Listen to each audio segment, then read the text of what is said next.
Boa noite, ouvinte do Gato da Madrugada. Espero que você esteja bem. E caso não esteja, que esse vídeo possa te ajudar de alguma forma. Hoje, em nosso canal, eu abro uma nova pasta de livros, onde será apresentado livros de filosofia, sociologia, reflexões e afins. Hoje, em especial, eu trago para vocês as Reflexões de Marco Aurélio. Uma curiosidade para quem não sabe, Marco Aurélio foi um dos imperadores de Roma. As Meditações de Marco Aurélio, o nome dado a esse livro, na verdade são anotações pessoais do próprio imperador em seu diário. Nunca houve uma intenção de publicação, mas com o passar do tempo houveram acesso às suas anotações, ao seu diário pessoal, e viram a qualidade das suas reflexões filosóficas e decidiram publicar. Então, espero que gostem e aproveitem. Livro 1. De meu avô Verus, eu aprendi a boa moral e a governança do meu temperamento. Da reputação e da memória que guardo de meu pai, aprendi a modéstia e o caráter viril. De minha mãe, aprendi a piedade, a caridade e a abstinência, não somente dos meus atos, como até mesmo dos meus pensamentos, e além disso, a simplicidade em meus modos de vida, bem distantes dos hábitos dos ricos. De meu bisavô, compartilho o fato de não haver estudado em escolas públicas e de ter tido bons professores em casa, e saber que em tais questões um homem não deve fazer economia de gastos. De meu mentor, aprendi a não ser partidário, nem dos verdes, nem dos azuis, nos jogos dos circos, e da mesma forma, não favorecer nem os parmulari, nem os escutari, nas lutas de gladiadores. Dele também aprendi a trabalhar com resiliência, usando minhas próprias mãos, e desejar pouco, e não me intrometer à vida alheia, nem dar ouvido aos difamadores. De Diogneto, aprendi a não dar importância às futilidades, e não dar crédito aos que dizem os milagreiros e encantadores sobre feitiços, exorcismo de dæmons e coisas assim. Dele também aprendi a não criar codornas para rinhas, nem a me entregar apaixonadamente a esse tipo de coisa, a tolerar a liberdade de expressão, a ter intimidade com a filosofia e ter escutado aos ensinamentos de Báquio, Tandárido e Marciano, a ter escrito diálogos quando jovem e a dar a preferência à cama e às roupas de pele dura, assim como todo tipo de coisa advinda da disciplina grega. De rústico, recebi a impressão de que meu caráter requeria evolução e disciplina, e dele eu aprendi a não me perder nos devaneios sofistas, a não escrever sobre temas especulativos e não declamar orações de incentivo sem profundidade, a não me auto-intitular um homem que domina suas paixões ou praticar caridade por pura exibição.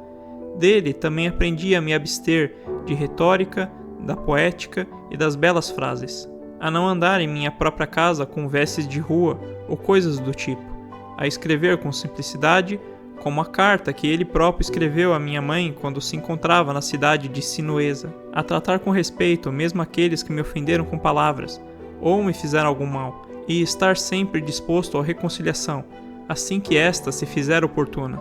Dele também aprendi a ler atentamente, e a não me satisfazer com a compreensão superficial de um livro, tampouco ser facilmente convencido por aqueles que falam aos brandos. E, sobretudo, eu devo a Rústico ter me familiarizado com os discursos de Epicteto, os quais me foram comunicados a partir da sua própria coleção.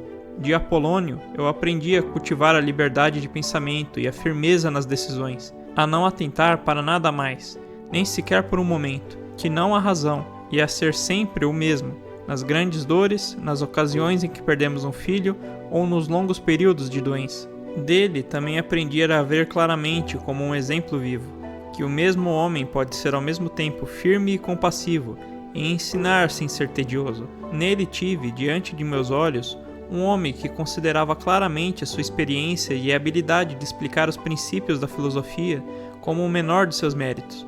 E dele também aprendi a aceitar favores estimados dos amigos, sem me humilhar, em agradecimentos exagerados, nem deixar que passem despercebidos. De sexto, aprendi a disposição benevolente, e tive o exemplo de uma família governada de forma paternal, assim como a ideia de viver conforme a natureza, e a falar com a profundidade sem afetação, ao olhar com cuidado as necessidades dos amigos, assim como tolerar os ignorantes e aqueles que formam suas opiniões de maneira superficial. Ele tinha a capacidade de se adaptar rapidamente a qualquer tipo de ambiente, de modo que conversar com ele era mais agradável do que receber uma lisonja, e ao mesmo tempo inspirava a todos ao seu redor respeito e até mesmo veneração. Lembro que possuía a distinta habilidade de investigar e ordenar os princípios necessários e uma boa vida de forma metódica e inteligente, que nunca demonstrou raiva ou qualquer outra afetação das paixões, pois vivia inteiramente liberto delas, embora sempre adoravelmente afetuoso, e também sabia como ninguém elogiar com discrição e não ostentar o próprio conhecimento que era vasto.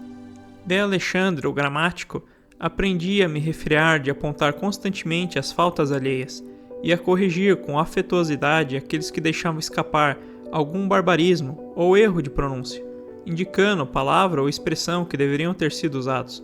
Nesses casos, sempre discutindo a questão em si, como falar corretamente, sem ressaltar os erros ou buscar ensinar de uma posição de superioridade intelectual. De frontão, aprendi a atentar para o que são a inveja, o fingimento e a hipocrisia num tirano, e que geralmente aqueles que entre nós são chamados de patrícios são consideravelmente deficientes de afeição paternal. De Alexandre, o platônico, aprendi a não responder frequentemente sem necessidade que não tenho tempo, tampouco negligenciar os deveres para com as relações íntimas ou familiares, alegando ter ocupações mais urgentes. De Catulo, aprendi a não ser indiferente às queixas de um amigo sobre mim, ainda que estas sejam infundadas, mas sempre procurar apaziguar a questão, retornando ao convívio habitual, e estar sempre pronto para elogiar os mentores, como faziam Domício e Atenodoto. Também amar verdadeiramente meus filhos. De meu irmão Severo, aprendi a amar meus familiares, a amar a verdade e a amar a justiça, e por seu intermédio conheci Trásias, Euvídio, Catão, Dião e Bruto, e dele eu recebi a ideia de um governo onde as mesmas leis valem para todos, administrado tendo nas mais altas considerações os direitos dos cidadãos e a sua liberdade de expressão, assim como conceber uma realeza que respeite acima de tudo a liberdade daqueles que ela governa. Dele também aprendi a ter uma dedicação consistente e invariável pela filosofia, e uma disposição para realizar o bem, fazer a caridade necessária, fomentar a boa esperança e crer no amor de meus amigos por mim. Nele jamais vi qualquer tentativa de ocultar ou dissimular suas opiniões acerca daqueles que condenava, de modo que seus amigos nunca precisavam conjecturar o que pensava ou não de alguém, e isto era sempre muito claro para todos. De Máximo, aprendi a governar a mim mesmo, e não me distanciar de meu próprio pensamento, seja por qualquer motivo for. A ter bom ânimo em todas as circunstâncias, até mesmo na doença, a ter uma justa mistura, em meu caráter moral, de doçura e dignidade, e cumprir os deveres que me são colocados sem reclamar da vida. Observei que todos acreditavam que ele pensava exatamente o mesmo que falava, em seus discursos, e nunca passou pela sua cabeça nenhuma má intenção ao discursar. Ele nunca demonstrou espanto ou surpresa com nada, nunca pareceu se apressar além da conta em qualquer afazer, nunca deixou nenhuma ação por realizar, nunca pareceu perplexo ou envergonhado, nunca riu para ocultar algum sentimento, tampouco alguma vez pareceu estar afetado por alguma paixão ou angústia. Ele era acostumado à caridade e estava sempre disposto ao perdão. Da mesma forma, viveu livre de toda falsidade. Ele realmente aparentava ser um homem que jamais pode ser desviado da reta conduta, mais do que um homem que precisou evoluir até aquele patamar. Eu também observei que nunca houve alguém que se sentiu menosprezado por Máximo, ou mesmo que pudesse supor que ele mesmo se julgava superior aos demais. Ele também possuía a arte genuína de ser bem-humorado de forma cordial. Em meu pai, eu observei o temperamento suave e uma determinação invariável no cumprimento das decisões tomadas após a devida reflexão. Ele dava pouca atenção às honrarias e vãs glorificações conferidas pelos demais, mas nutria amor pelo trabalho e a perseverança. Sempre esteve disposto a ouvir aqueles que traziam qualquer ideia ou proposta que pudesse auxiliar a sociedade como um todo. Da mesma forma, possuía uma firme determinação em recompensar a cada segundo o seu próprio mérito e um conhecimento derivado de seus anos de experiência, acerca de quando deveria se comportar de forma dura e quando era mais adequado recorrer à brandura. E eu também observei que ele subjugou em si mesmo todo tipo de paixão pelos rapazes e considerava a si mesmo alguém no mesmo patamar dos demais cidadãos.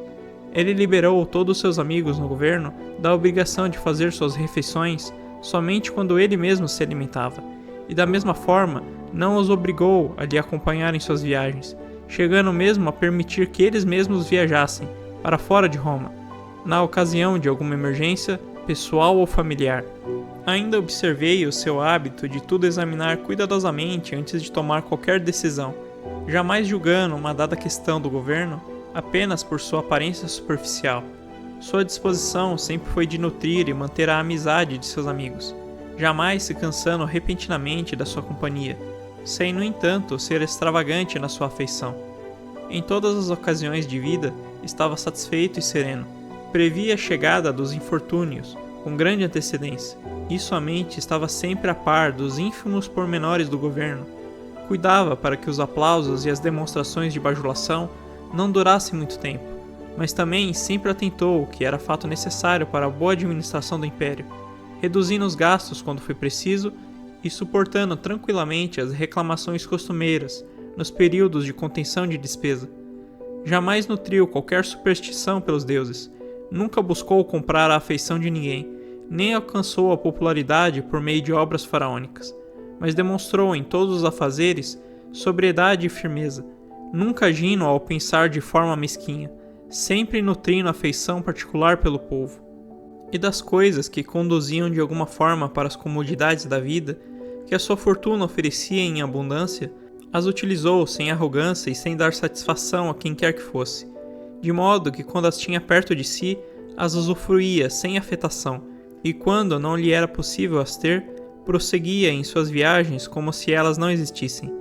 Ninguém jamais pode dizer que ele era um sofista ou um pedante, mas todos consideravam um homem maduro, justo, insensível às bajulações, plenamente capaz de governar a si mesmo e aos demais. Além disso, ele sempre honrou aos verdadeiros filósofos, e embora jamais tenha reprovado aqueles que eram apenas pretensos filósofos, tampouco se deixou guiar pelos seus pensamentos vãos. Era também um homem fácil de dialogar, agradável e sem afetações. Ele tomava um cuidado considerável com a saúde de seu corpo, não como alguém que está demasiadamente apegado à aparência física, mas de tal forma harmoniosa que ele raramente precisava recorrer aos tratamentos medicinais. Estava sempre pronto para recompensar sem inveja a todo aquele que tivesse qualquer habilidade virtuosa, como a eloquência ou o reconhecimento das leis e da moral, ou qualquer outra faculdade digna de nota, e os recompensava na medida de seu próprio mérito, de modo que sua reputação fosse de fato merecida.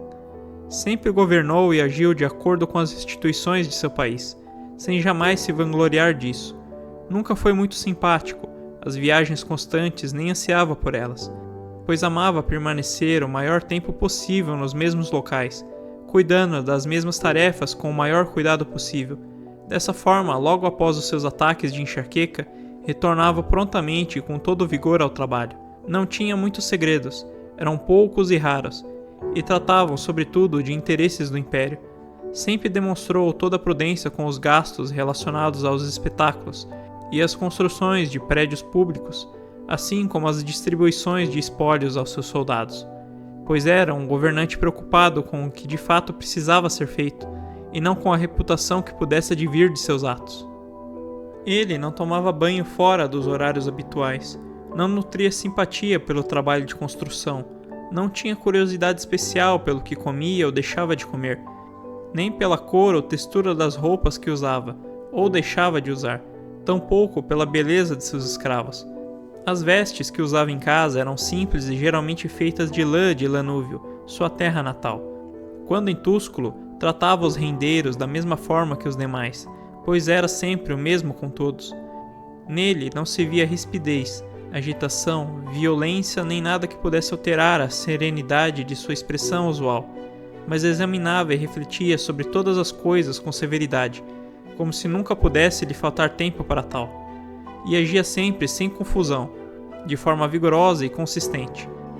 E assim, o mesmo que se dizia de Sócrates pode ser dito dele, que sabia tanto gozar quanto se abster das coisas, que a maioria dos homens sofre ao ver-se privado, e quando goza, o faz com excessos. Mas ser forte ao ponto de ser insensível na abstinência e sóbrio no gozo é a marca daqueles poucos homens de alma serena e invencível, e foi isto que ele demonstrou, por exemplo, durante a doença de Máximo. O meu débito para com os deuses foi ter tido bons avós, bons pais, uma boa irmã, bons mentores, bons servos, bons compatriotas, bons amigos, quase tudo bom. Ademais, soma a tal débito o fato de nunca tê-los ofendido apressadamente, ainda que essa fosse a minha disposição, e se a oportunidade para tal surgisse, eu provavelmente teria caído nesse tipo de tentação. Assim sendo, ao seu favor, ainda conta o fato deles nunca terem me testado.